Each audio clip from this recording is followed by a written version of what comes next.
3 days had passed since they pulled away from the storm. The Avalanche had then limped back to port. The mainsail was shredded but held strong. The loss of an auxiliary mast made sailing against the wind nearly impossible. Still, despite the storm's best effort, the Avalanche would soon make their port. Their draft was low in the water with nearly 6 feet of seawater in their bilges. Arya stood topside as the wall came into view. Nymeria could smell land. Obviously, she was itching to go on a hunt. She stayed on board for over a fortnight and would occasionally dine on the salted beef that sustained the crew. Ser Davos manned the helm for the maneuvering watch, and Bran was brought topside in a makeshift stretcher. Arya had decided to fly the whiskey flag, which signaled to all other ships and port masters that their hull required immediate medical attention. Arya's mind wandered at the sight of Eastwatch. This same view would soon also be enjoyed by an eventual invading army. Jagged rock formations made their approach difficult but not impossible for the Onion Knight. It appeared Jon had set his skiffs offshore for a personal transfer. Perhaps he saw Arya's whiskey flag. Arya was surprised to see their deep-water dock occupied by the flagship of House Seaworth. Arya looked to the helm to see a wide grin as Davos realized his wife, Lady Maria, had docked at Eastwatch. Release the port anchor. Make starboard ready to be let go.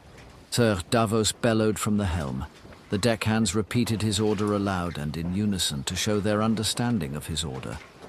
Arya was impressed with the newfound professionalism of her crew. No doubt the last few weeks with Ser Davos had brought about some amazing seamanship standards, many of which were new to Arya herself.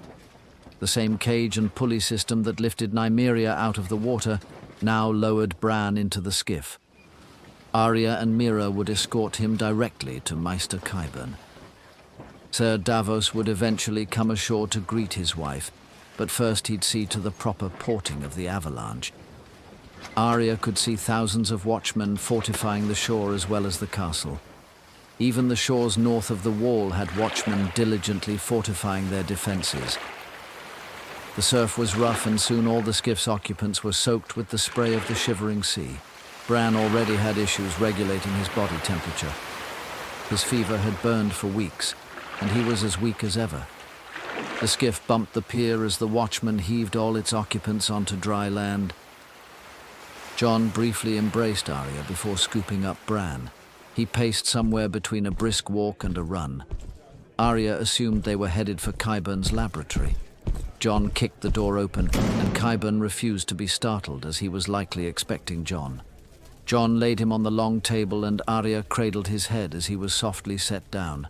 Jon assisted in removing his clothes as Qyburn inspected the maritime amputation. Bran started convulsing violently from his fever as Qyburn took a long step back to deliver his prognosis. Jon and Arya looked to him attentively as Mira and the direwolves calmly entered the room. Qyburn's eyes shifted from the Starks back down to the skinny, feeble remains of their dear brother. He is in rough shape, but the stranger has no claim on him as of yet. Perhaps I can postpone their meeting a little while longer. Lady Mira, would you run to the mess hall and inspect the bakery? Bring me any bread that has any amount of mold. The damper the shelf, the better. Mira disappeared without a word and the direwolves sat attentively. Qyburn started pulling what looked to be cleaned sheep's intestines from a simmering pot above his stove. Jon then turned to Arya with a million questions on his face. His leg, how did he lose it? Jon asked Arya directly as her eyes frantically paced from one end of the room to the other. We had to amputate it. His captor, the warlock. He was eating Bran alive, Jon. It was evil beyond anything I've ever witnessed. We have a lot to discuss. Arya thought of the pending invasion, Viserys' grudge against Jon, the Valyrian runes imprinted on Catspaw, and last of all, the damned dragon egg in her satchel. Lord Commander, Your Grace. I can attend to Lord Stark myself. Any tasking I can delegate to Lady Mira. Please. I'm sure you have a lot to attend to with the coming invasion. Arya's head then snapped towards Jon. Invasion? What do you mean? You are correct about one thing, Arya. We do have a lot to discuss. Jon held the door as Arya departed the laboratory. The The courtyard bustled with the watchmen preparing for a siege. Jon seemed to still be processing the state Bran was in. Still, he was alive. Arya unsheathed Catspaw and handed it over to Jon. He seemed confused as he had seen it many times before. This was the blade that almost assassinated Bran, executed Littlefinger, and disposed of the Night King. It's likely to have done much more than that. It's likely centuries old, from Valyria itself. Arya finished and Jon handed her blade back to her. Jon was temporarily distracted as he inspected the siege weaponry being prepped. Jon. Arya bellowed after sheathing her blade. Jon's reluctant face followed hers as she likely was adding another concern to his long list. When I heated the blade to cauterize Bran's leg, it revealed a set of runes. I assumed them to be Valyrian.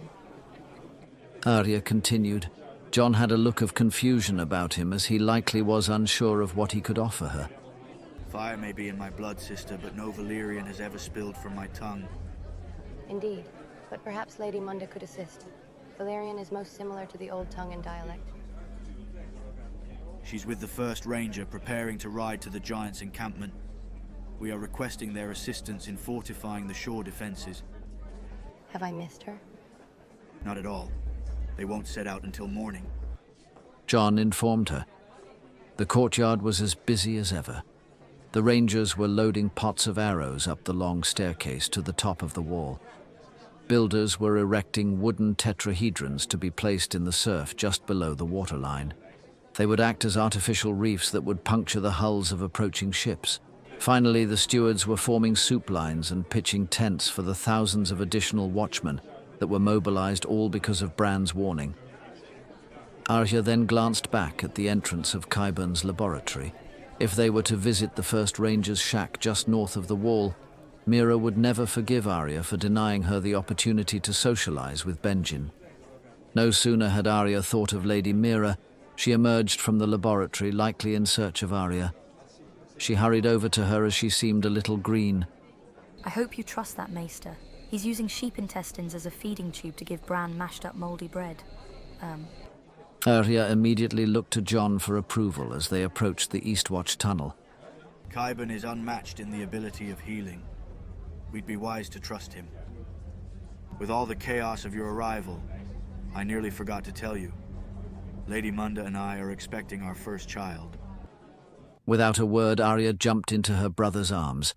Jon likely noticed her stifled a small sob.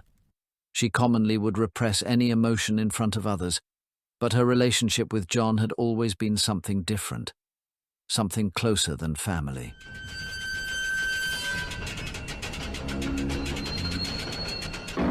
Congratulations, Lord Commander. Have you decided on names? This would be her 1st child, so I'm inclined to follow her lead. I may suggest Tormund if it's a boy, as I'm not too familiar with the free folk female names. Arya heard Jon's voice trail off as they came up on the 1st Ranger's shack.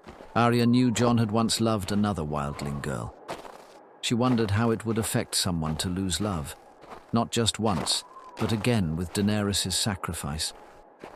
Arya prayed she would never find an answer to that particular question. Meera cleared her throat as they paused in front of the door. Arya was lost in thought, as was Jon, but Meera seemingly wanted to keep them on task.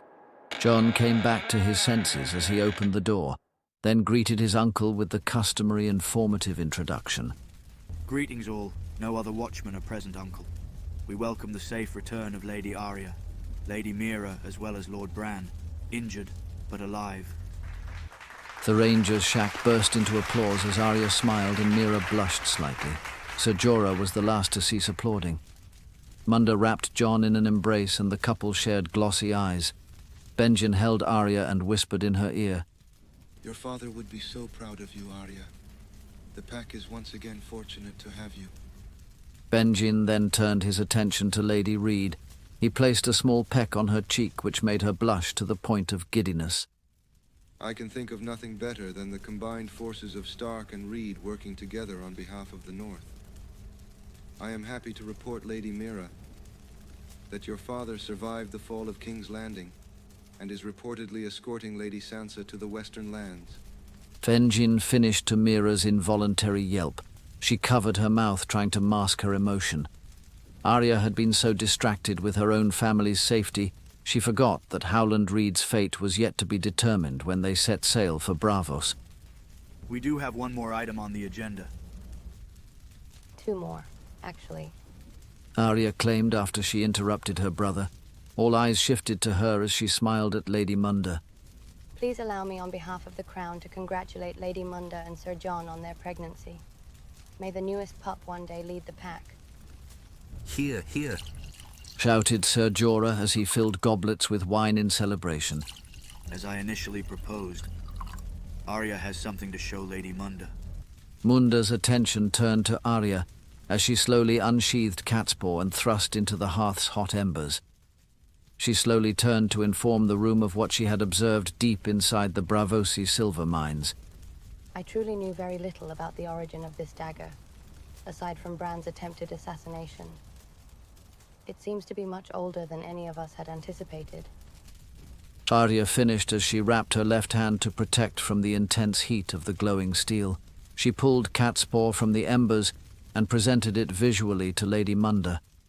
Munda gazed at the runes on the blade in amazement. She seemed to be in disbelief when she slowly spoke. Sir Jorah, do we have ink and quill? Jorah and Benjen fumbled through their packed saddlebags and found what Munda had asked for. Mira collected it and prepared to take Munda's interpretation. Is this Valyrian? It is. Fortunately, I will eventually be able to interpret. Lady Munda commandeered the quill from Lady Mira and began scribbling furiously before the steel cooled. Arya noticed Jorah whisper into Benjen's ear. They appeared to be in agreement about something. Arya was about to inquire before Munda interrupted her thoughts. I cannot read it as written.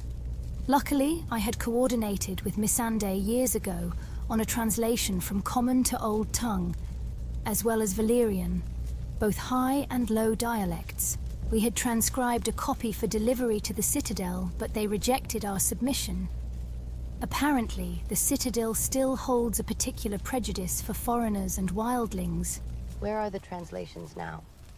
At the last hearth, if necessary.